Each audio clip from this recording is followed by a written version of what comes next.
everybody, welcome back to my channel. My name is Nicole. I'm a writer and a freelance editor, and I make writing type related content. If you like that kind of stuff, hit that subscribe button. Today I want to talk about editing and editors and working with freelance editors and who should work with freelance editors, particularly developmental editors. Not everybody needs a developmental editor, but if you are looking for one, there's a couple of things I want to touch on how to find a good editor that works with you on making the best book that you possibly can write, and also what are some of the expectations that editors have, because not everybody knows how to work with an editor. So what is a developmental edit? A developmental editor basically looks at your story on a macro level. So they're looking for things like plot inconsistencies, whether you have a good character arc, setting, world building issues, pacing issues. They look at your book as a whole and try to kind of pinpoint where your manuscript kind of lacks. Also pinpoint what you're doing right as a writer, because knowing what you're doing well is just as important, in my opinion, as what you could improve on. So they point out all these kinds of things, and then they make suggestions for you on how to fix these issues, what they see as issues. You might not see them as issues, but that's another thing altogether. So yeah, that's what they do. Who needs a developmental editor? If you've chosen to go the traditional publishing route, you probably don't need a developmental editor. You can if you want to. If you have the money, that's totally cool. I will welcome your money any day of the week, but just know that it's not something that is necessary. And in fact, sometimes it can work against you. I have been hearing through the grapevine and from friends and friends of friends and mysterious dark corners of the interweb where authors chat to each other, that editors and publishers are less and less likely to acquire fixer-upper manuscripts. Given the state of the world, it's kind of changed everything, and it has had a ripple effect on publishing as well. It's understandable why they're less likely to take on a newer author who needs a little bit more development versus an author who doesn't need as much development. But does that mean that you need to hire a developmental editor? Maybe, but I still say no. I think that if you are trying for the traditional route, you should rely on your critique partners and your beta readers. If there's something lacking, read some craft books, take writing classes. Writing classes are my favorite. I don't know why we don't talk about them more. Just rely on those resources and just try to write the best book that you possibly can.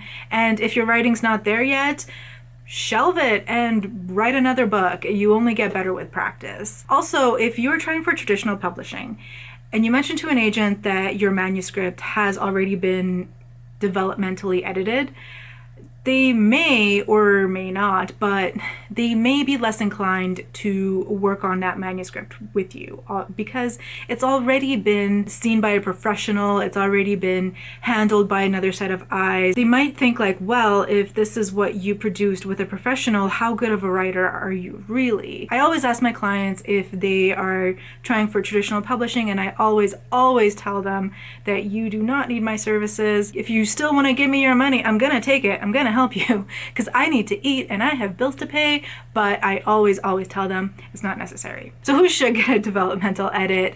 If you're looking to self-publish, it's a good idea. Yes, you can rely on beta readers, critique partners, and your author circle type people, but a developmental edit by a professional can go a long way, because not every beta reader and critique partner is made the same. I found that some beta readers and critique partners only give really good things, and they kind of don't really pinpoint what's not working. And some people point out, oh, this part here is slow, this character here doesn't make sense, or this part doesn't make sense.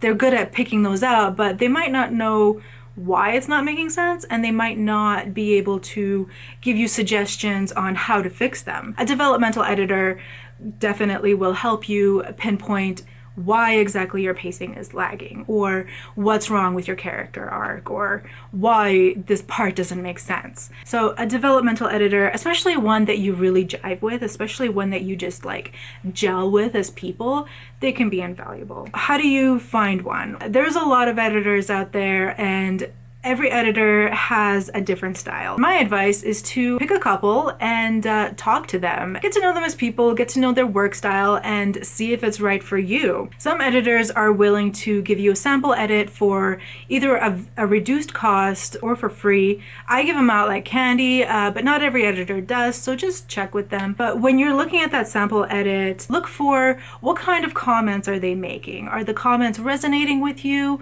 or are they not? Are they feeling kind of attacky, or are they pointing out specific things about your story alone? Somebody's editing style might be a little bit more gruffer than others.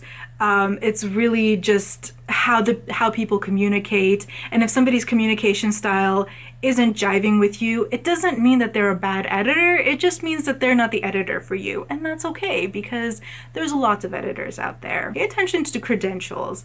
Some editors are also writers, so you can look up their books on Amazon. Pro tip, Amazon has that look inside feature where you can look at around the first chapter-ish of the book. Use it. If their writing style resonates with you, it might be an indication that they could be a good editor for you. If they haven't written a book, look at their credentials. Have they worked at other publishing houses?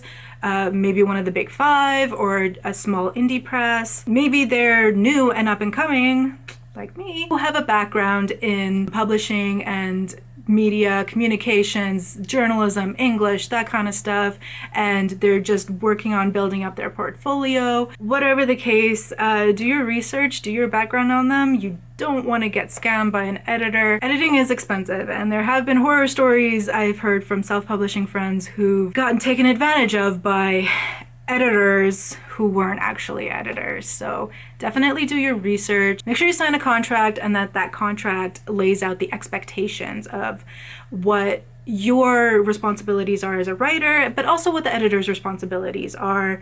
Make sure that there's an agreed upon deadline. Look out for yourself. So what are some things that you need to have in place before you hire your editor? Well, number one, make sure your draft is finished.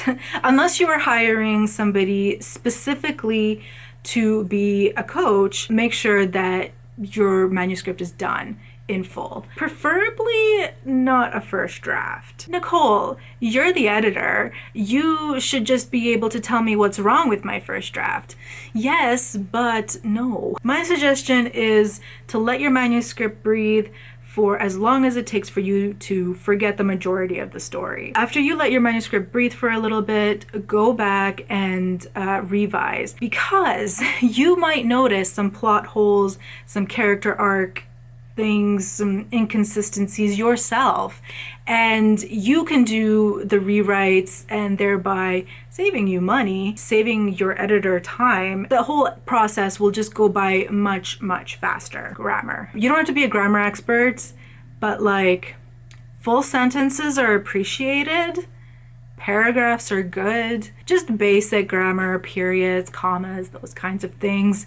If you don't know, if you're really bad with grammar, that's okay. Just do your best. The easier your manuscript is to read, the more accessible it is, the smoother the edit is going to go, and it will also save you money. It all goes back to saving money. Be realistic about the timeline that it takes an editor, especially a developmental editor, to get through your manuscript. A full developmental edit can take a while, especially if you have like 100,000 words, or maybe you're writing an epic fantasy and you have a 200,000 word tome that you need edited.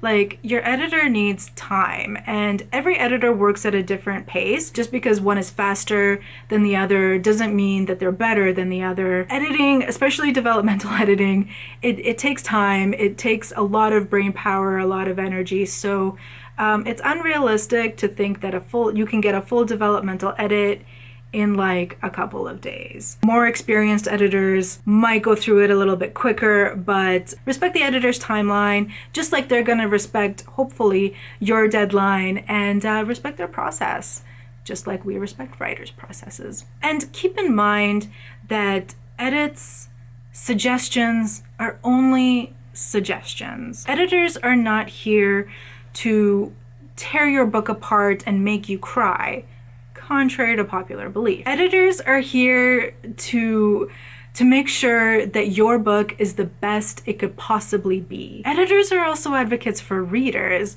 We want to make sure that readers have the best reading experience that they could possibly have. We're really here to work with you. We're not here to work against you.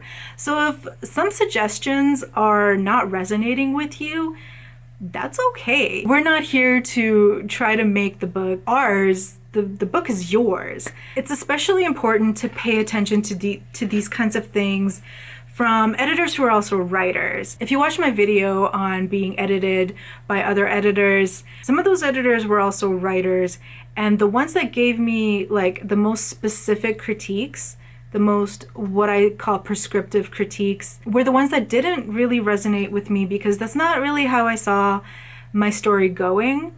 And when I went back and read their first chapters, their sample pages on Amazon, I realized that the edits that they had suggested for me to make would actually make my book sound like theirs.